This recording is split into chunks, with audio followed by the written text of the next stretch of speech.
মাজারের যাতে স্বচ্ছতা, জবাবদিহিতা এবং মানুষের যে দীর্ঘদিনের প্রত্যাশা, সেটা আমি তো বাইরে ছিলাম, বাইরে থেকে আসার পরে আমি কমার্স মিনিস্টারও আমি পার্লামেন্টে পাইছি। আমরা চাইব আমাদের সংশ্লিষ্ট এলাকার এই সিলেটের বিভিন্ন স্টেক হোল্ডার সহ আমরা বসে সিলেটের মানুষের সঙ্গে, সিলেটের সমাজের সর্বস্তরের মানুষের সঙ্গে আলোচনা করে আমাদের এই পূর্ণভূমি সিলেটের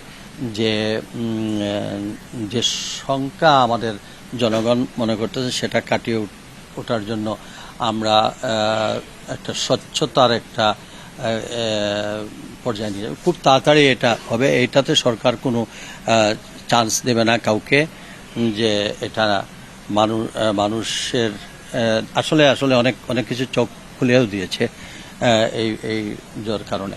তো আর যেটা বদলির বিষয়টা জনপ্রশাসন নিজেই আগেতে এটা তাদের রুটিন ওয়ার্ক।